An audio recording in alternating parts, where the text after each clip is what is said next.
You're watching PowerNation. Today on Detroit Muscle, we take our Caprice project to a whole other level by teaming up with some shiny new friends. Then later, we bust out the vinyl, but we're not talking records.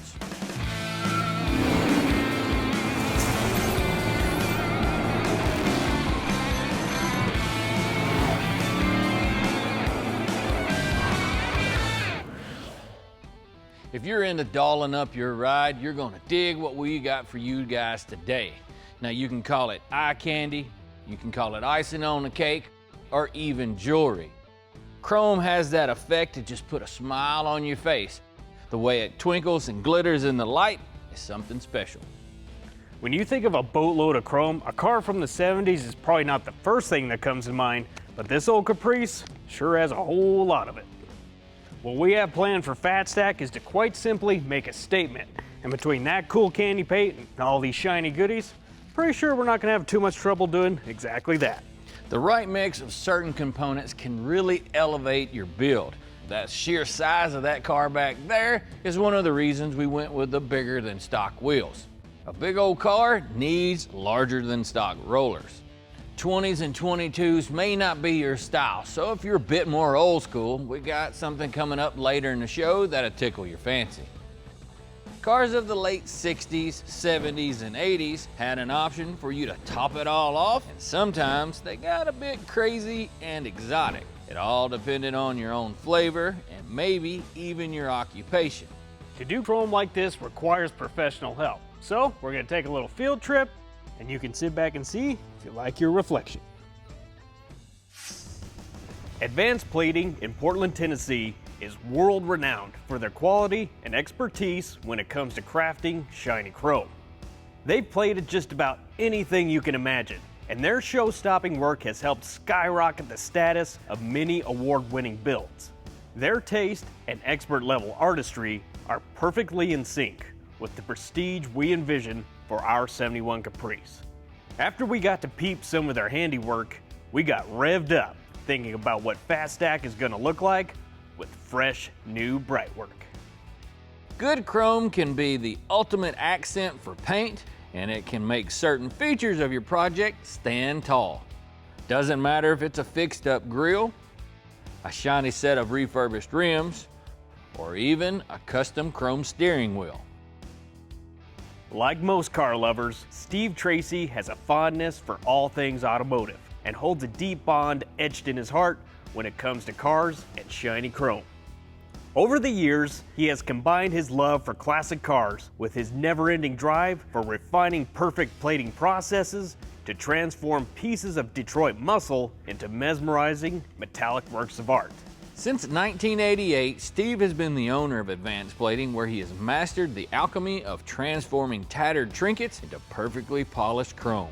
I really thrive on the challenge of restoring these parts or developing processes for plating. You know, I've fortunately been very active in the development of electroplating with chemistry and plating on aluminum over the years. Challenge of taking a piece of metal, restoring it back to way beyond what it was ever looked like to begin with is really what is very rewarding to me. But what also is really rewarding to me is the amount of people that we have that work here that have the same passion as I do. These people come in here driven to do the job and do the best job they can. They're driven to put out the best product. And we take a lot of pride in our work. We try to do the best possible job in every piece. And that's really rewarding to me also. I mean, I love seeing the employees here at Advanced Plating take pride in what they do. And that's a big part of it to me.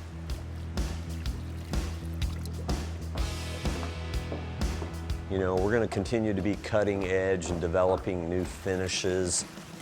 And Advanced Plating as a whole is set up for the long haul in the future. So not only that our employees have a future, but also we're customers who have been coming here for years, still are coming here and still getting the same quality. Coming up, our bright work gets stripped and dipped.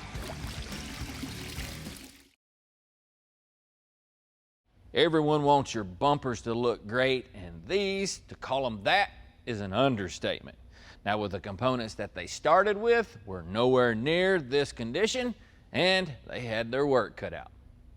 Our chrome pieces had seen better days, but they were at a pretty good starting point for us to send them off to get a second lease on life. Chrome isn't something you can easily do on your own. Getting our chrome out of a rattle can just didn't line up with the level of restoration we were doing on Fat Stack. So we asked Steve to show us how he took our pieces from worst to first. Well, how about we take a journey on the pathway that your parts followed? That sounds good. Kind of excited to see. Hope it wasn't a long journey. It was a pretty long journey. Yeah? You know, you had a lot of parts there, a lot of aluminum, originally anodized. Yeah. But we went with chrome, and I think you're going to be real happy with the results. But getting there, labor of love for everybody involved. So we're here in the strip room, and we're going to start by stripping the anodizing off of a grill. This is a pretty interesting chemical reaction because we strip anodizing off of aluminum and then caustic, and caustic destroys aluminum. You have to stand with this part while it actually is removing the anodizing, and if you sit in here for too long, it will actually dissolve the part away. And you can see the caustic reaction and the oxidation happening. Now he's going to come over to a clean water rinse. So we're going to do a dip in the nitric acid, and this is commonly referred to as a bright dip. So we're brightening up the aluminum so that the polishers have a clean canvas to do their metal prep on. There is an art to stripping. Amen. And I'm not talking about dancing either. It's really important that all the old paint, rust, grease, and oil and anodizing is removed off of all the parts so that when we polish the part, it's done properly. We don't want our polishers trying to sand off or grind off debris. Yeah. So getting the strip properly is really important. So Tommy, Joel, we're in the buffing room in here. Right now, Matt is basically roughing it in with a 800 grit DA paper. So he's gonna get it prepped and then buffed, and we'll be ready to go to racking. We use copper plating the way a body man uses filler and primer, and that's our restoration tool. So, you know, Bondo on, Bondo off, copper on, copper off. All right, guys, so we are out here in racking, and the racks are made out of solid copper for conductivity, and these wires that he's put on the end are called cheaters. And they're going to defer the current from the end of the part, and this keeps it from overplating on the end. It's kind of like the edges when you're doing paint on a door or a trunk. Your edges are going to get more paint on them, right? And so for us in electroplating, we do try to defer it to keep the buildup down. Still going to have to watch the edges for fit. Okay, so we're with Will here on the plating line. We're getting ready to run some aluminum trim. We're entering the nitric acid, and this basically is etching the aluminum to help with adhesion. This is all timed, and he's standing there counting as he goes.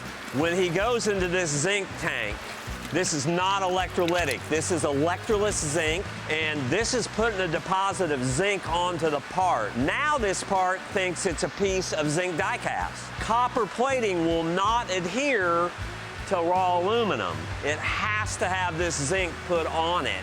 And now you can actually see the zinc coating that's on that part, that color change. Now we're going to do a cyanide copper stripe. Really important for adhesion. The trick is to go into this copper tank with current on the part.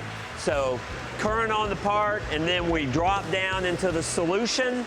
And right now you're seeing the copper ions going from the anode to the cathode. But this bath, regulated current, regulated temperature, regulated amperage. Now you can see the copper strike. That's not a thick deposit. That is for adhesion.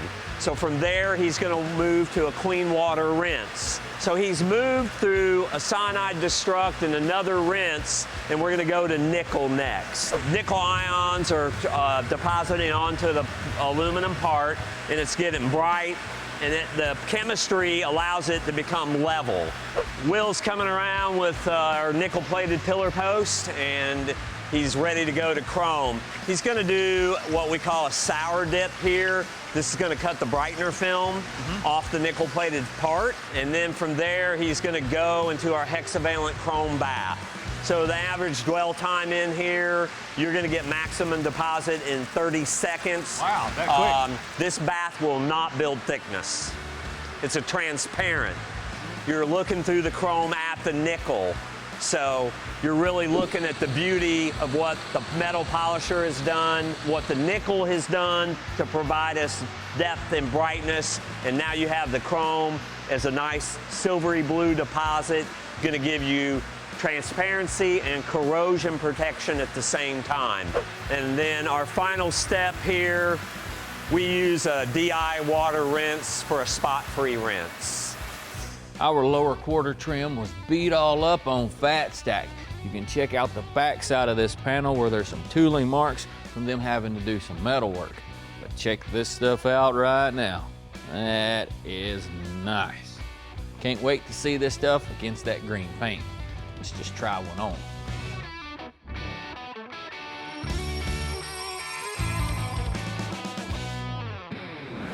Up next, we take a look back at a blue Wildcat that isn't from Kentucky.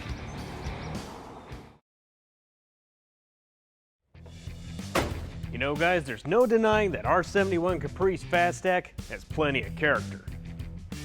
Its elongated curves are complemented by a series of factory accessories that really complete the ensemble of a cool, classy ride, including fender skirts, a vinyl top, plush interior, and of course, lots of chrome. GM has been known for building some stylistic big bodies in their day, but there was one in particular in the 60s that shined in both good looks and performance.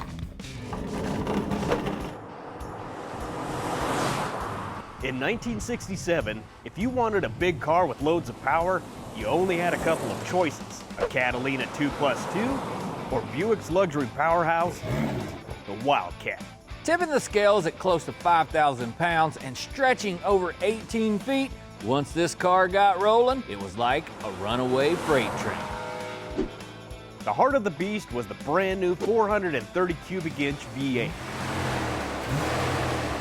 Buick spent $50 million designing a replacement for the legendary 401 nailhead, and they opened the heads with a slanted saucer dome chamber and expanded the exhaust ports to help it breathe better.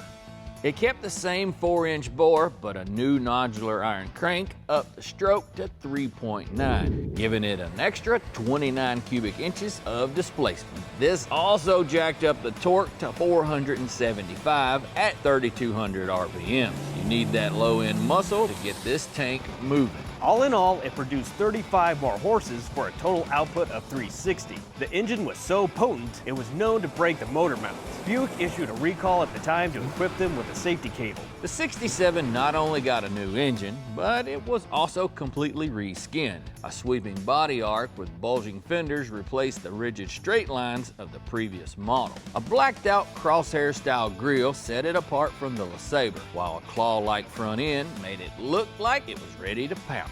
The body was dressed up with simulated fender vents, while the rear got new ribbon-style taillights. Chrome badges graced the quarter panel and deck lid, and a snarling Wildcat spiced up the wheels, which had fender skirts for the first time. Bench seats with luxury styling were standard, but you could order the Wildcat Custom that got you bucket seats, a floor shifter, and a sportier interior. Wildcats occupied a spot between the upscale Electra and the lower-priced LeSabre. It shared the same 126 wheelbase as the Electra and came in everything from a four-door sedan to a sport coupe and even a convertible. The Wildcat has been around since '62. Some people consider it Buick's first muscle car, though its size gave it less than a cat-like response when taking off and cornering. But cruising on interstate was like gliding on air. Ads called it the tuned car for young people of all ages. It was priced to the tune of $3,700, which, with that much power and luxury, was a bargain. Over 70,000 were sold, up just a bit from 66. and only about 2,200 were rag tops. Today, the Wildcat is sadly overlooked in the muscle car history books. While it was certainly no stoplight warrior, it more than made up for it with its brute force and aggressive styled look. And driving one, well, it's the cat's pajamas. Coming up, we cover up the bald spot on our old Caprice.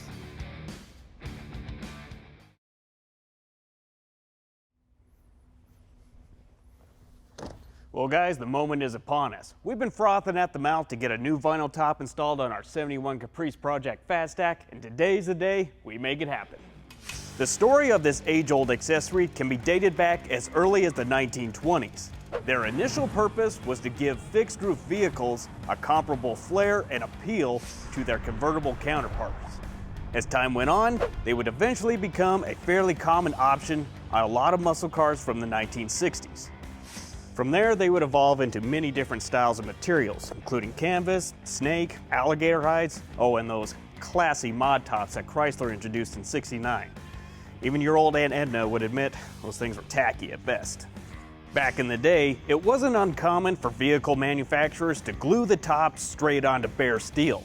The problem with that is, at some point, you get a pinhole in the liner, and that draws in moisture and corrosion. Arguably, one of the biggest reasons a lot of guys tend to steer away from vinyl tops is because of the rust issues involved. And having to cut off and weld in a new roof skin on your project isn't exactly the easiest of tasks. When we first got a hold of our old big body, its factory top was a little worse for wear. It was cracked, ripped, and almost completely dried out from close to 5 decades of baking in the sun. Luckily, the sheet metal underneath was solid. So we sealed it off with some epoxy primer, black base coat, and a few coats of clear to ensure our new vinyl top would have protection for years to come. To install a vinyl top, you're gonna need a few tools. Nothing crazy or elaborate, but they are necessary. Now with the top that we're installing, it's basically brand new. If you were using some old authentic material, well, you may want to use a heat gun. A few waves of this will help to soften that vinyl up, and it can be your friend. Now the first thing that we need to do with installing our top is to make a couple of marks, get everything lined up. First thing you want to do is find the center line of your roof, measuring from A-pillar to A-pillar. From there, you can start spraying your glue from the center out. Some people right now are thinking, we just screwed up, Joe. That's all right, we'll let them think that.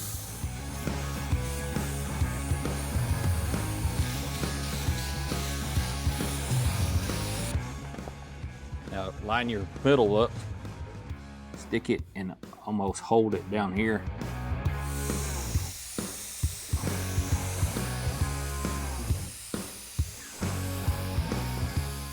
That cross pattern to get rid of my tiger shot. If it's any consolation, it is oddly satisfying to watch.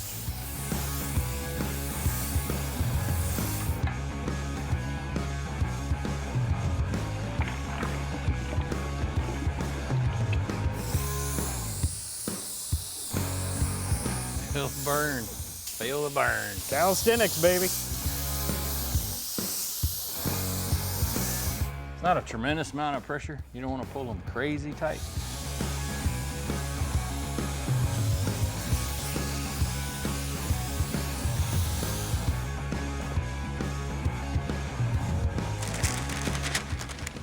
It's all stuck. No going back now. That looks pretty good though. Nice and tight. Well, we got our top stretched out and glued on, and it looks really nice. Now we're at the tedious point, and that is trimming off all this excess. If you don't pay attention now, all that hard work is out the window. On the front and back window, you have these little T-studs that hold molding clips that hold the molding of the windshield into place. Now you want to make sure when you lay this vinyl around there that you trim out around them, because if you wait till the windshield's in, oh, it's a bear. Don't ask me how I know.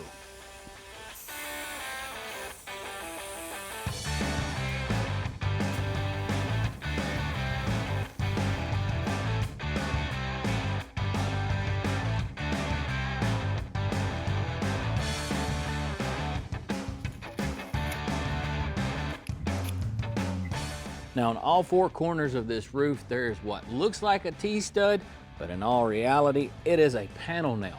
What it's designed to do is to compress this vinyl top here in this seam. And we left them in here so that we wouldn't lose them and we could reuse them. Now I've got to get a pair of pliers and pull this thing out. And then that hammer that I mentioned earlier, well, we're gonna be driving some nails.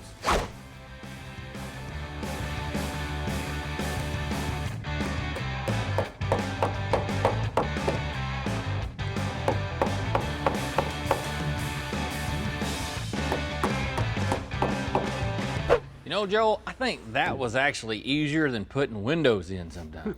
It's definitely easier than a headliner. At least this one's on top. Yeah. Not having to work upside down. The vinyl top's already changed the entire look of the car, if you ask me.